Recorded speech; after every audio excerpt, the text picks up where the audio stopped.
Good afternoon, ladies and gentlemen.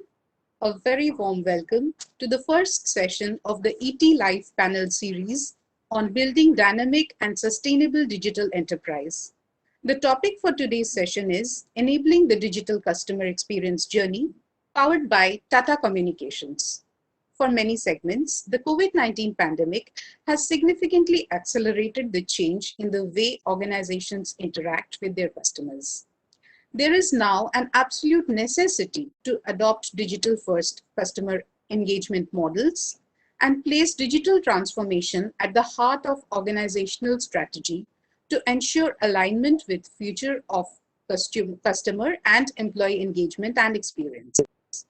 Today, the need of the hour is to keep abreast to the continuous changing behavior of the customer.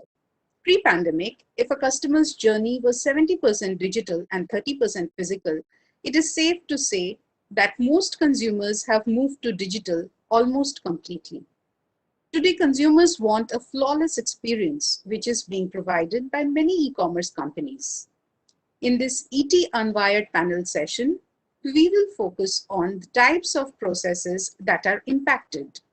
We will address how to identify and define digital customer and employee engagement and interaction, and discuss how to implement change, ensuring optimum employee productivity and enhanced customer experience. Before I share the details of our speakers today, we would like to have a small poll on the basic question here. What are some of the key consumer and employee communication challenges in your organization? I would request my session host to open the options for the attendees to respond.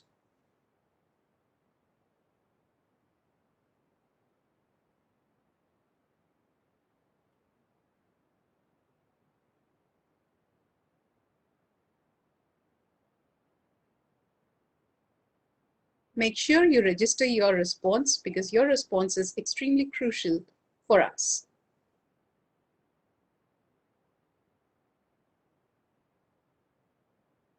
Thanks everyone for responding to our poll. Now I would like to welcome our esteemed speakers for today's session. Peter Quinlan, Vice President, UCC Product Management, Tata Communications. Manish Gaur, Head IT, Patanjali. Anurag Jain, Chief Information Technology, CIO and CTO, Bajaj Housing Finance. Amit Saxena, Deputy Chief Technology Officer, Digital Banking, State Bank of India, Global IT Center. Rajneesh Kumar, Head Digital and Director to Consumer. Rajneesh Kumar, Head Digital and Direct to Consumer, ITC Limited. The panel will be moderated by Somik Goswami, Partner, PwC India Consulting. Over to you, Somik.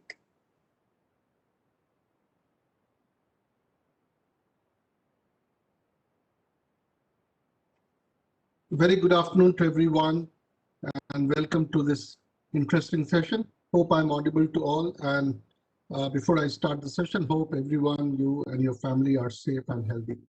Thanks, Rai Kishori, for that brief introduction on setting the context for today's session. I think it's all in front of all of us that the pandemic has really shifted the customer expectation paradigm, the consumer behavior, which we have seen over the last 12 to 14 months. In our view, many of these changes will now be part of the new normal, and the consumer behavior, the way we interact with the consumer, the way they have been demanding the expectation from us, from our businesses, are here to stay. Companies hence need to be prepared with innovations and changes, be much more agile and nimble, to be more customer-centric, to ensure that they serve their customer much better than what they were doing before. Specifically, if you look at the demographic, there are huge percentage of the first-time on customer who never probably in the normal world would come on a digital channel. And now they are the one who probably are going to stay with us in the new normal on the digital channel forever. Hence, also comes new challenges, new opportunities, the play of platform and technologies, and the convergence of several channels and ecosystems to make things happen. The way I would like to construct today's session with this eminent panel to make the best use of their time is to understand where are we today, what is consumer behavior talking about, how brands are shifting, how brands are looking at them differently, and the technology play to ensure that what we talk is what we deliver. So with that context, let me try to relate to some of my notes that I was trying to do today afternoon before this call. Is through some of these global consumer index. And some of the points was that now consumer also has not sustained at this level at least. And there has been responded that they say will continue to line even after the social distancing norms are taken off. So the hybrid mode of brick and mortar or digital, or it will be the right balance between the brick and mortar and the digital world, which is the new phygital. Not only are consumers shifting to online purchases, the ease and simplicity is increasing. The number of purchase occasions, which probably when we had the focused the necessity and probably groceries were the big item buying that was happening. Over a period of time now, people have moved on from buying only those necessity items to a large number of baskets. The mix of the basket has surely and suddenly changed. And these are not only young people, these are senior citizens. And extremely important to note that there is a huge penetration of this in tier 2, tier 3 cities as well. Hope my panelists will agree with me, as they would have seen some of these in their businesses.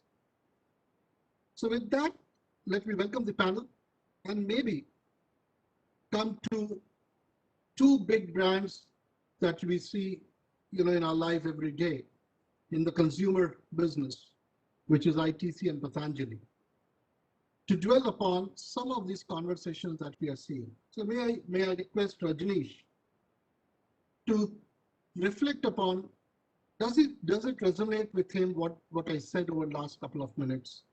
And do you see this kind of behavior? Do you see the kind of behavior in consumerism changing? Do you see what the buying mixes was changing? Do you see really a large behavior paradigm change dependent on technology play coming into the foray to give you the business edge in the market? Over to you, Rajneesh.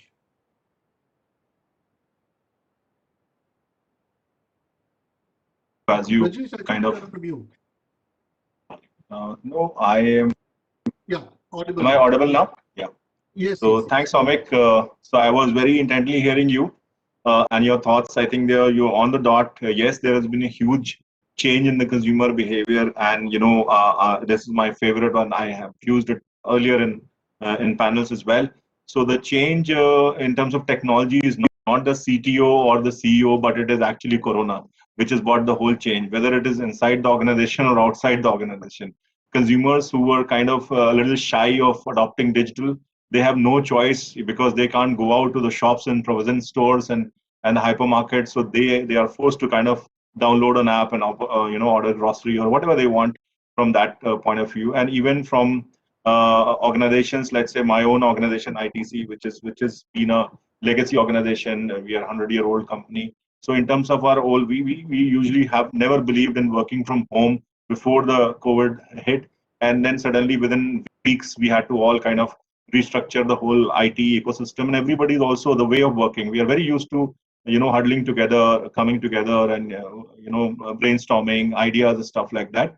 But then now everybody is very used to being on whether it is Google Meets or team meetings or whatever apps you're using, Zoom calls, etc. So there's a huge change in terms of adoption. It has been forced by a situation which was not in our hands. But the second point, yes, you are right. There is a lot of shift also in the kind of product categories that people are buying. A very, very, good example that comes to my mind in our own portfolio is ITC MasterChef Frozen Foods. So we have a large, center for listening to all the social media chatter and, what people are saying on Amazon in terms of rating and reviews and Big Bar, wherever the data is available. And we were always mining this data to find out the trends. And we found that the frozen food category had a huge negative bias when it came to, the consumer preference. It was very negative in terms of frozen food is not good. They've got preservatives and stuff like that. But as soon as COVID hit in the March last year, April onwards, we started seeing the trend. And by June, it was all green. Everybody was like, falling over each other to, stuff their refrigerators and deep freezers with frozen food. And that's the time our, MasterChef brand was in the market. And the whole category, not only our product, but within that, we had a good range of 40, 45 products, veg and non-veg, and they kind of, boomed. So I think these are the kind of shifts that were never, imaginable in terms of the consumer preference and what we have seen. Many other brands, for example, some of us had heard about something called a sanitizer. Some very, very conscious people. In fact, people used to laugh at those people who used to take out sanitizers and put it in their hand. And, you remember those days, But now suddenly everybody was, looking at sanitizers and everybody wanted to buy sanitizers again. Savlon is a brand we bought, a few years ago, and it was doing well, but it was growing in a certain manner, right? But with the COVID hitting, I think it saw a huge amount of demand. In fact, we were able to meet that demand in the first few weeks. It was difficult. We had to put in a lot of resources, divert some of our capacities and so on and so forth. But that brand saw a huge amount of rise in terms of the turnovers and the amount of product that was sold because of the consumer shift. So I think these are the kind of shifts which can only be brought about by a so-called black swan event or an event as big and in scale as this one. Otherwise, those kind of changes do not happen so swiftly. Typically, you take 100, 200, 300, 500 crores and maybe 4 or 5 years period to change a consumer behavior, right? Even more than that, or build a brand. But now, this is happening so fast. I think that is the result of COVID, Soumik. That's what I would like to say. I hope I answered or I was able to kind of justify. Thanks. Yeah. Thanks. I can relate to the whole sanitizer story. Even mask has become, normal mask to designer mask industry. Yeah. So now, and it's become more of a necessity buying now. If you are buying every week, you first check out whether you have a sanitizer stock at home and mask stock at home or not before buying probably something else. So really, yeah. Coming to Mr. Gaur. Mr. Gaur, Patanjali, relatively a new brand, where I have personally seen you all putting a lot of merchandising effort, even to the last level in that tier 3 city, to the Kirana stores of the world, to the pharmacies of the world, etc. How then change this with the consumer? So first of all, like what the Rajneesh was saying, that there's when you are talking about the revolution, so always a change is there should be a change agent, right? Sometimes it was the World War, sometimes this reason, that reason. So I see that this time the industry is moving more towards the digitalization, and the change agent is this corona, this epidemic. So because of this epidemic, customer, management, employees, stakeholder, they have accepted that we have to move from old thinking to the new era. So we know that new era is digitalization. Right. So yeah, Patanjali also having the chain of suppliers, we have the retailers, super distributors, and then what we found that we are not able to meet the customer requirement because the area is under some zone and the customer is looking for Patanjali products, but we are not able to supply. So we came up with an app that we call the Order Me. So through that app, we start doing a doorstep delivery to the customer with all the products of Patanjali, right? So whatever we produce. in terms of that, that is related to the food, non-food. Non-food, I mean to say that cosmetics. And third is our Ayurvedic product that we call the Divya Pharmacy. So, and if you talk about the buying pattern, I have seen a like huge change in buying pattern. Definitely in terms of the demand also, on e-commerce portal or through app. So we have an app of Order Me that gives the doorstep delivery.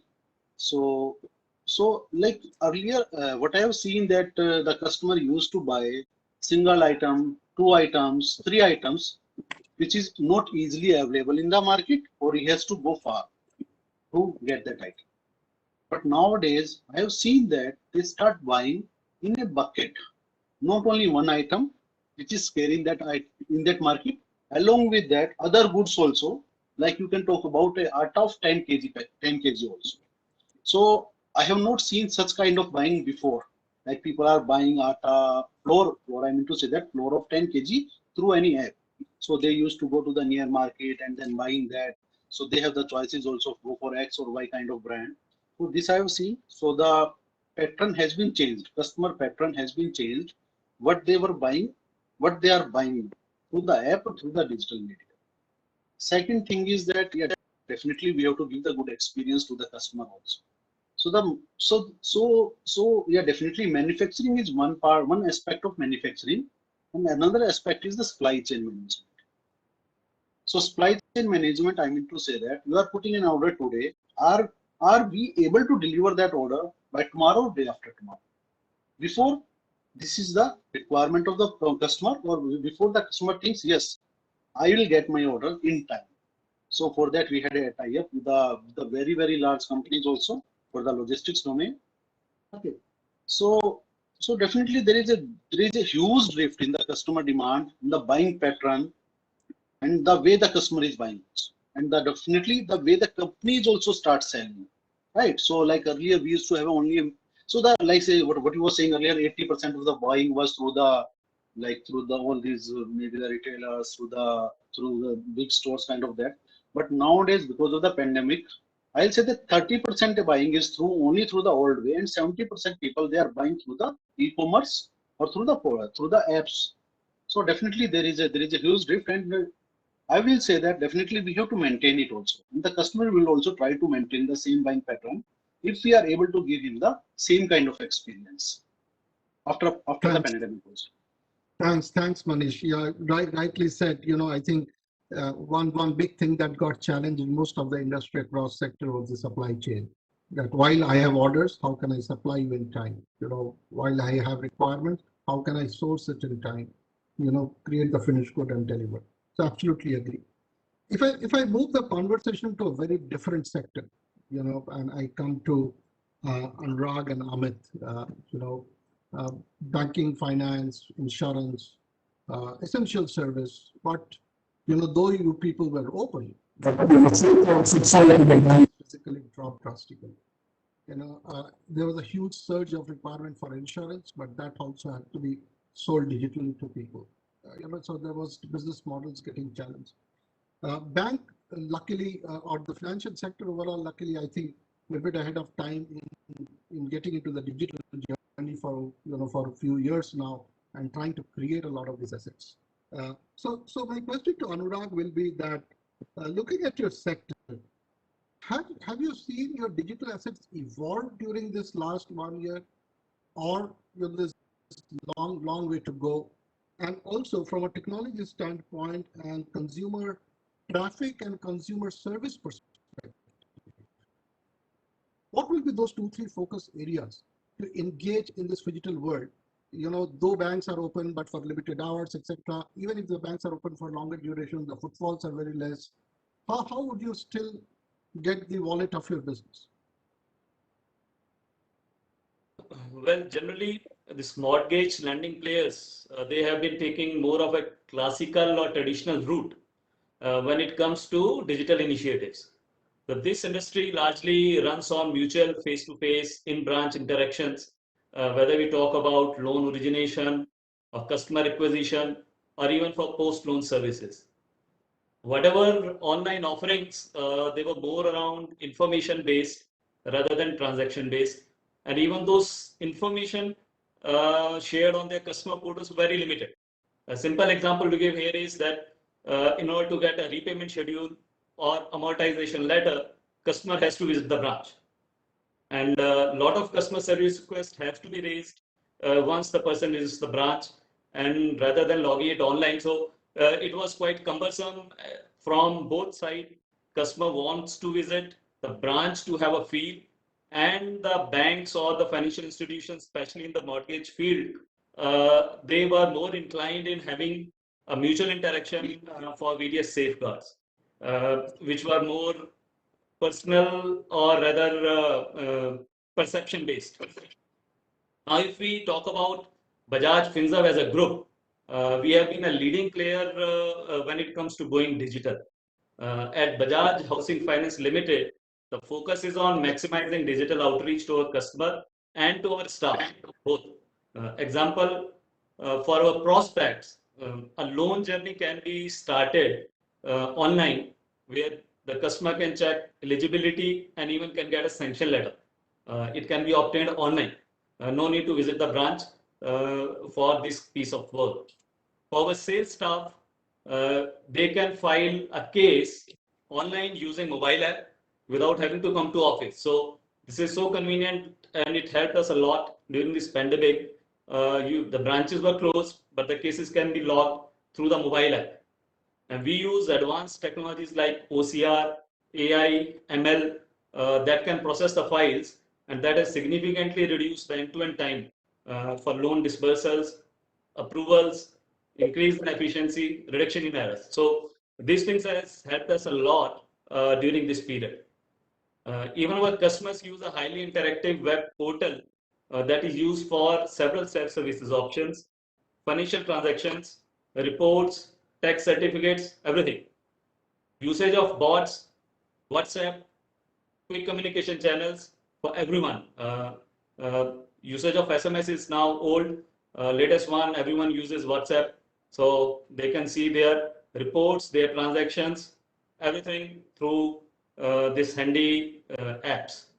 So all these initiatives and digital drives have helped us a lot in reduction of various touch points, not only to our customers, but staff, partners, everyone. So we are on our track for ever evolving digital journey. Thanks, Anurag. That was quite interesting to hear, and you know, especially in a business where you need a lot of physical interaction with clients, how business models have got challenged.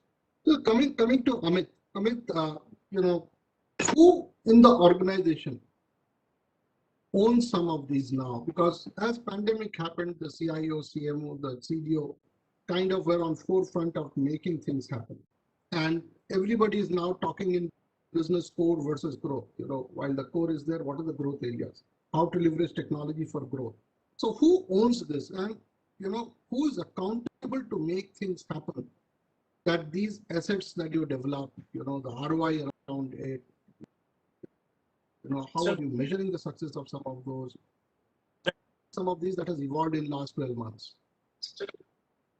Shamik, we as in IT, so difference, there's a line of difference between in the bank itself. So there's the business side of it, and we are the IT part of it. So IT usually strategizes with respect to the technology part of it and the delivery part of it. And we leave the ROI part to the business team. They should worry about how they are going to get the ROI out of it. But at the start, when they do it, they give up projections. What's the volume they are looking forward to, and how they are going to achieve it, and what's the campaign, etc., how they are going to make it more popular, etc. But at the end of day, if you see, the ownership is a shared ownership. It's not like this that it's only with business and IT does not own any part of it, but we own a major chunk of it with respect to the performance of our application, with respect to the customer segmentation and customer acquisition part of it. How we are going to ensure that all the customer acquisition which is being done for a particular journey has been directed and being segmented in a manner that would fulfill the business aspiration itself. Because if you see, we are a young bank of 14 years, right? We have got a base of 761 million customer and 761 million accounts and 421 million customers itself, right? And trying to do a cross-selling and upselling. And that's why we have developed a full digital bank called YONO, which we have launched on 24th November 2017. And it has been a couple of years now. It has quite a success itself. And at the same time, I've heard fellow colleagues talking about the way the customer behavior have changed in this pandemic itself. And considering that the transaction which would be happening on a banking, whether they have increased or whether they have decreased. So certainly there is a multiplying factor increase what we have seen, and that is due to because everybody is doing a kind of a online purchase itself, one way or another, either through a wallet or either through a kind of debit card or a online purchase itself. The one challenge which we last year what we were looking at, the customer acquisition part of it. That customer acquisition incidentally have not decreased. It's remained more or less the stagnant, the number of accounts which are being opened. But what we have seen, the number of loans what people have requested have increased a lot itself, and which were the personal loans. And also what we have seen, the credit card kind of spends, etc. What people have been doing. So people have been spending not the, what we say the value addition to their life itself, but the spend habits have changed into a different direction of more of a, kind of doing things. And as we move forward, we are hopeful that in next 2 quarters, you would start seeing as this wave is going to subsume in another 1-2 months itself, you would start seeing the value proposition bias from the customer itself. And we are ensuring that the kind of a loan what they are needing, and I'm not only talking about the retail customer, it's also true for the MSME customer also. And I believe this would work in a better manner in coming quarters. Yeah, thank you very much. Thanks, Amit. Thank you. Am I audible to everyone? Can just somebody confirm? Right. Yeah, Soumik, we can hear you. Yeah. Can somebody confirm if I'm audible to everyone? Yeah, Soumik, we can hear you, but I think that like there is Hello. some issue. Soumik, can you hear us? Okay. Great. So I can hear you. I was struggling to hear. I think Amit. So that is why the question was. So There is some issue Peter at your now. end. Peter, you heard the panel. Is it? Am I audible now?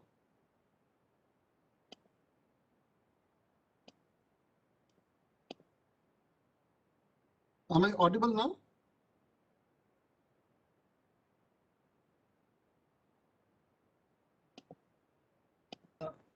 Yeah, Goswami, we can hear you. Okay, great. So Peter, if I can bring you in, you heard all the panelists talking about the business model change. You heard about the buying behavior changing, consumer paradigm changing, business, which is very much important in the new normal. What are you hearing when you're partnering with your clients? How are these inputs getting challenged into product innovation, product reengineering, etc.?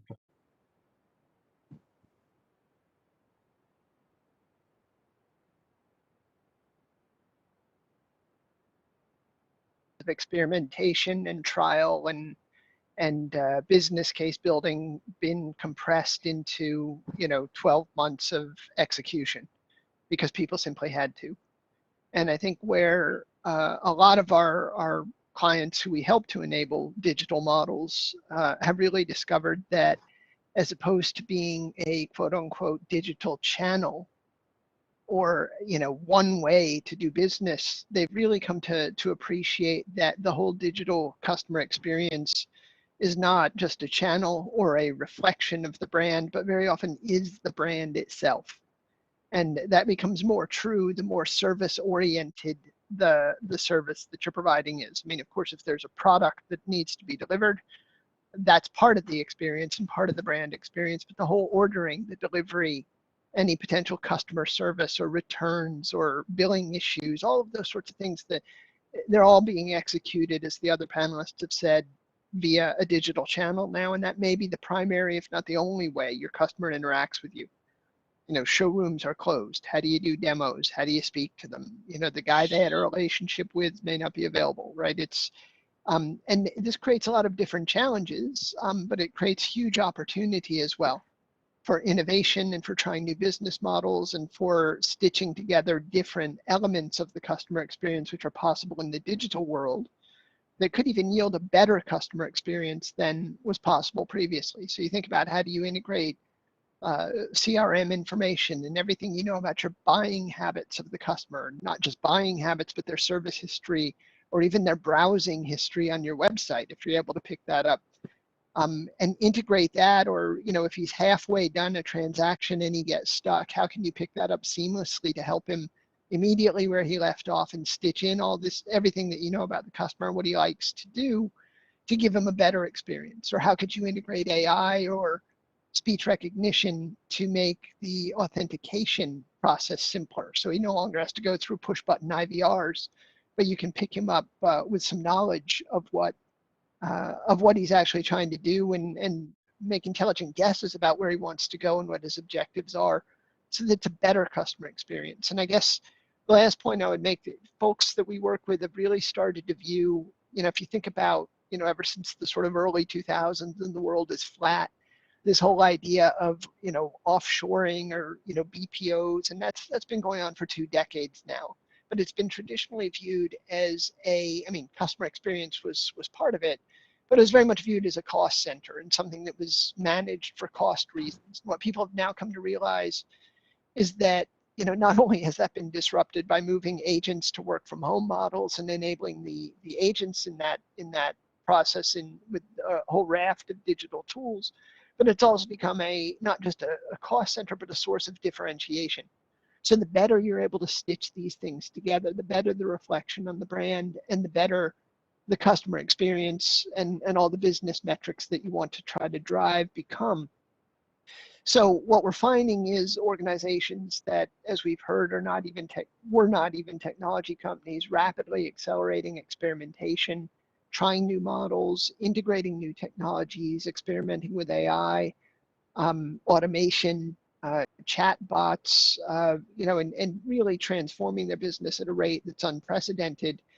And where we come in to help is for organizations that may be a retailer or a hotelier or a bank, not a technology company per se. That can be a bit daunting. The good news is a lot of what you need to make this happen is available from the cloud and through providers such as ourselves, Tata Communications, who can help. So you can really start to focus very quickly on business outcomes. And therefore, to your earlier question, who's the owner? Very often the folks we're talking to are now very much business owners who are less concerned with how. And they've even gotten over those questions about, well, if it's in the cloud, how do we control it? Most of the security and compliance and customer privacy concerns can be addressed through a variety of means to satisfy, you know, virtually every industry. So it's moved to the cloud. So how does it operate? You know, it's taken as a given almost that it's going to work and it can be delivered. It really rapidly becomes a question of, how do I stitch together this multiplicity of digital options to make a better customer experience? I mean, because you can do it wrong too, right? How do you make it better for the customer? How do you make it more seamless? How do you make it delightful when he interacts with you? And I think as the team here has discovered, you know, they're going to continue, for those who get it right, they'll find that their customers continue to do this long after the pandemic has subsided, because they've just found it's a better way to do business, and they can get their job done more easily, more effectively through digital channels. So it's quite an exciting time to help organizations do that, and we're seeing, you know, a whole range of customer satisfaction experiences across different industries, and it's one that we're really working hard to help our partners enable. Thanks, Peter. So a follow-up question for you, you know, because you made some very interesting point around business outcome. the expectations that have changed from your customers, etc. So that also drives when a customer expectation from a service provider changes. It also poses challenge in front of you to come up with new product offerings, new service offerings, which is more meant for the time. So how do you look at some of these, and what will be 2-3 important things that you drive to be more agile and nimble to ensure that you're able to manage this changing world customer expectation of yours? Sure. I think the first principle that we try to drive is everything has to be outside in. Meaning, obviously, technology is a huge part of this, but if you start thinking inside out, saying, what can my platform do? And, how can I do things? If that's where the idea originates, usually we find it doesn't quite hit the mark when it reaches the outside world. The best thing from our perspective is how quickly can we get customer feedback and customer interaction and put our new ideas in front of a customer and refine them based on customer input as rapidly as possible. And for us as a service provider, that's meant that we've had to find ways to be more agile, whereas previously products might have taken 18 months to come to market and been fully automated with people trained and lots of development in the OSS, BSS, or the back-end systems. Now we put a premium on getting something in front of the customer within a matter of weeks or months. And we actually won't do all that development until we've proven something with the customer that he actually works, and that we've got customers who have bought from us and we validated the value proposition. So the faster you can do that, and that's a core principle of Agile, by the way, it's nothing that we invented, but we had to really turn our whole development thinking around to start outside in. And then I guess the other principles that go along with that would be, be willing to learn and to listen and to adapt, which means a lot of the way that you think about platforms are designed has to be a bit more flexible. So you don't hard code, and you look to leverage functionality wherever you can find it to deliver a result. And you may ultimately over time bring things in-house once they've proven successful. But we have a wide partner ecosystem, and we've transformed much of our architecture to be API driven, so that's very easy for us to integrate and recombine until we find the right mix. And it's a much more modular service design, and one that's, as I say, governed by APIs or application programming interfaces that are standard interfaces with standard inputs and outputs, and not really unique to who you're integrating with. And so that makes the development and the recombination and the learning and the redesign of platforms much more easy. But that took a big shift from the paradigm that we did. And I guess the last piece would be, as I mentioned, looking at how we leverage best of breed partnerships to bring them to bear in the service of our customer. And that may mean, chatbots, AI engines, speech recognition. It may mean, marketing campaign functionality. We always put a service wrapper that is very much Tata Communications, and we always complement that with core services, which may be voice, maybe messaging, maybe the monitoring and the management and the analytics that go along with that, the delivery, the service quality. But very often we're looking at best of breed functionality that we integrate into an overall service we're delivering to the customer, some of which may not be delivered by us, and we've had to let go a little bit to say there are many services where we manage to an outcome as opposed to actually managing the operations of how it works. And again, that's been a bit of paradigm shift for us, but if you take an outside-in perspective and say, how quickly can I deliver value to my customer, those decisions become much easier to make. Because comparing the kind of development cycles or the sheer impossibility of doing some of the things ourselves, we're simply not going to have necessarily the best AI engine in the industry. That's just not going to get built by there's a few companies in the world, a handful of companies that can make that available. And fortunately, they're available very easily and can be consumed and integrated into a workflow or integrated into customer experience. And so we very much turned things around from a customer perspective so that we can deliver greater business value using best of breed tools. And of course, that's required us to move much higher up the stack in terms of understanding what our customers are trying to do and our customers' industries and the type of customer experience that they deliver. Because for us, it's no longer good enough to show up and say, hey, you know, I brought you a paint set and an easel and a canvas, my customer is saying, okay, well, teach me how to paint. You know, show me what a good painting might look like for the type of people that I need to show it to. And so we very much go that extra mile in helping customers to stitch together the customer experience, going beyond simply giving them the platform or the tools to do so, but helping them to actually implement that and to experiment with it until they find exactly the right experience that clicks for their customers, because it does require experimentation.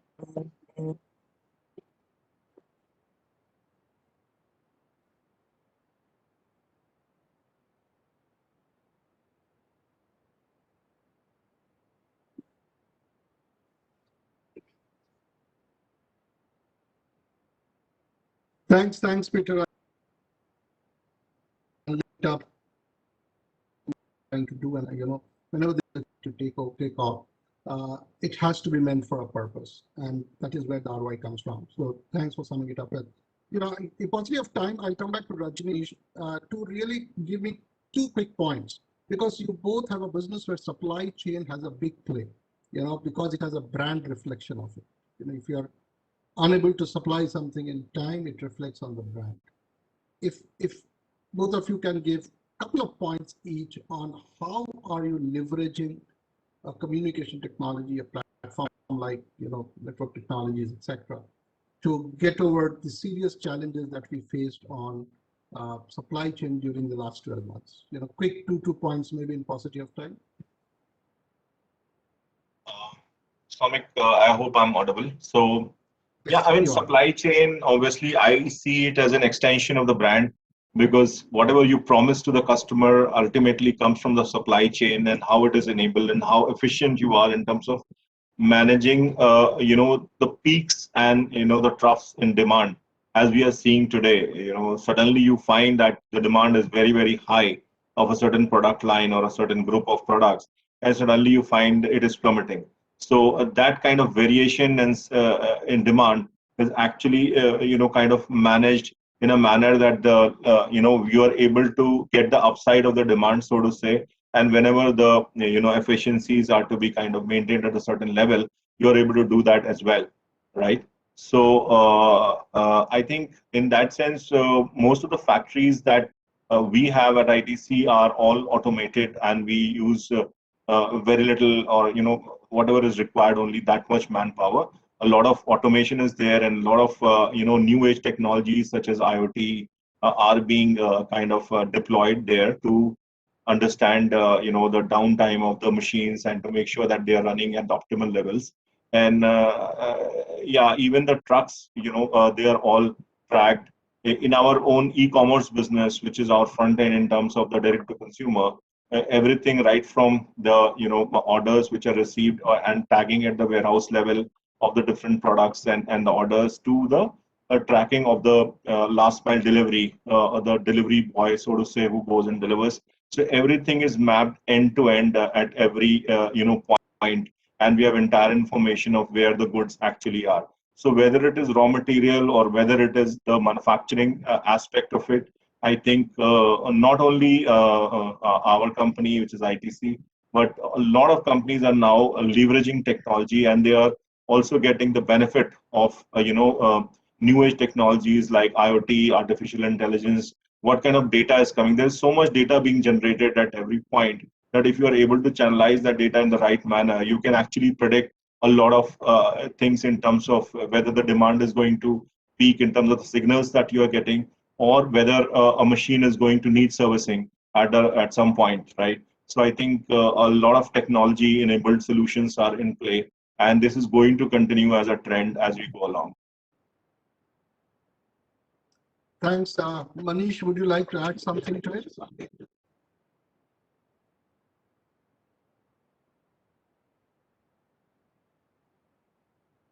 So it has the 2 aspects. One aspect, top to bottom side, what we are seeing from a company manufacturer to the consumer.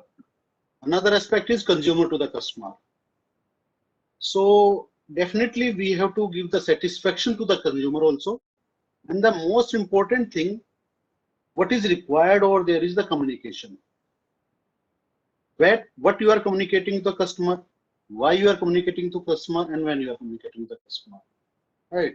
So because you know that because of the epidemic, definitely there is a delay in the services also. What we want to send to the customer, because of XYZ reason, we are not able to send to that customer. So we have set up a contact center that we call is a customer care center 24/7, so that we are in directly touch with the customer.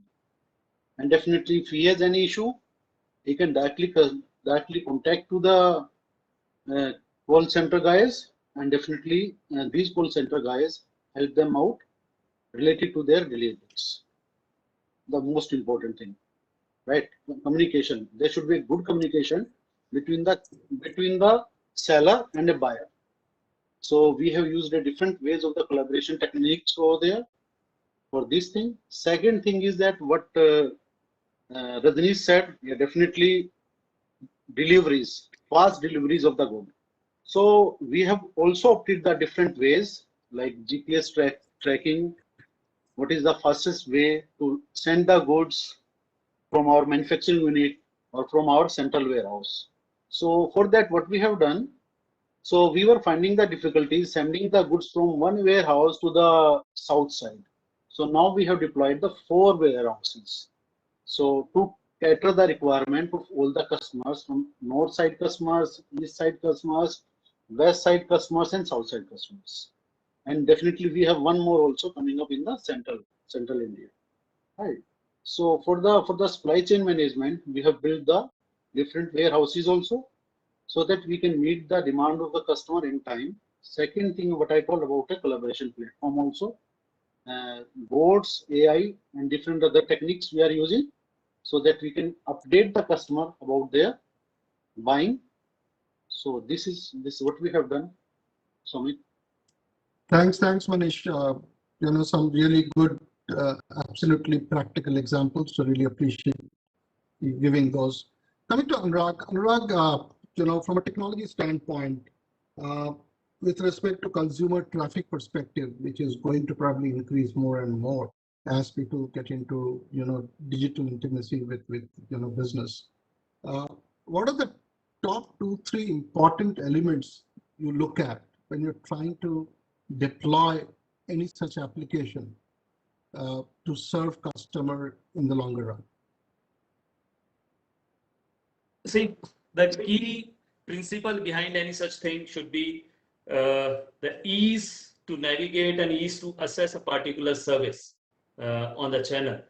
And as I was just looking at the polls, we have 52% one going to the omni-channel requirement, which is one of the preferred mode for transactions.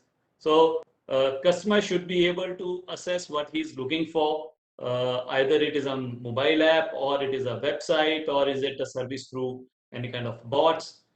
Primary thing is access to service and ease in navigation, so that customer can get what he actually expects out of it. So these things would be a key factor. Of course, it will also act as a retention for the organization, where the customer is satisfied and he's getting all the required services in minimum time. Customer will stick to the organization and will continue to be served by the organization in one way or the other. So Anurag, quick 30 seconds maybe on most of these digital initiative or strategies fail because of lack of adoption. You may have the best of the solution, but if the adoption is not right, it's like a fad. How would you drive it in your organization? Yeah, so we have faced, and generally a best product is also failed in the market, whether irrespective of industry. If the customer fails to connect with the features of the product, or connect in terms of direct entity or understanding how he can utilize it. So giving an example, we can come up with best of class mobile app, but in initial phases during implementation or rollout, if the end user is not satisfied or faces a lot of issues, maybe teething issues, unable to really connect with it, even if you gold plate it after a few months, the adoption of that technology or that product is going to be very low, because the perception is built up in the mind of the end users, and it keeps on dragging, and it even can lead to a situation where the best product is failed. Thanks, Anurag. I think we are at the top of the hour, but I really personally enjoyed talking to each one of you, and I have some good takeaways. I think you all made some very, very important points. But if I look at the common themes, what came out very clearly was the leverage of technology will only go up as consumerism moves digital more and more. So there is no second thought about embracing more and more technology, best of breed technology to bring it together. Having said that, customer centricity or customer requirement is going to be at the core of it. It's not about the technology, but how to serve the customer better.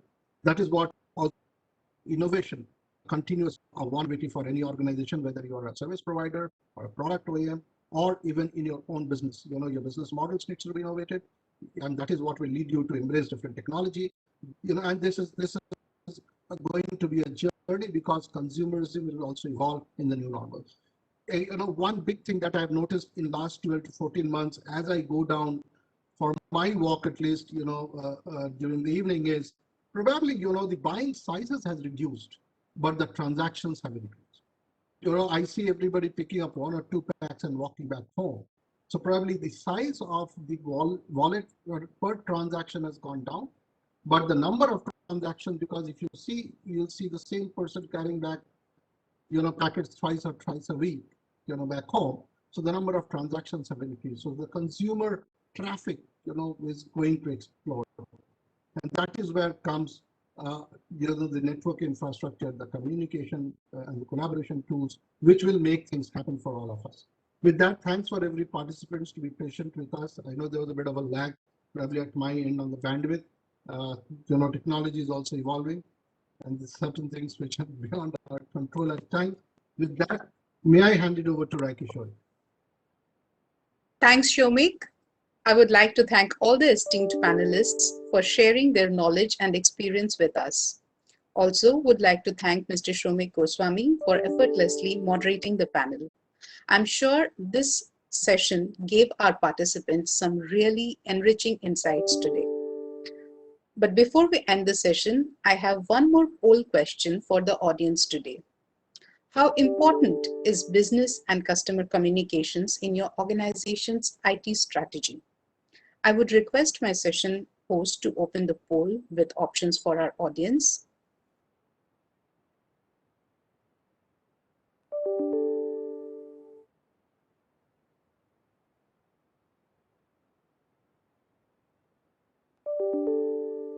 Please take the time to give us your response. It is extremely important for us to know what you're thinking.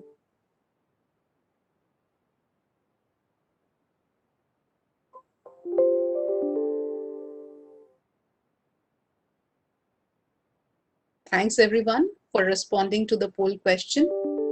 With this, we come to the end of this session, which has undoubtedly been very engaging and insightful. Before signing off, I would like to request the attendees to respond to the feedback form, which will be displayed once you log off from this session. Thank you everyone for joining today's ET Live panel session powered by Tata Communications. Please join us for more such webinars. Have a great day.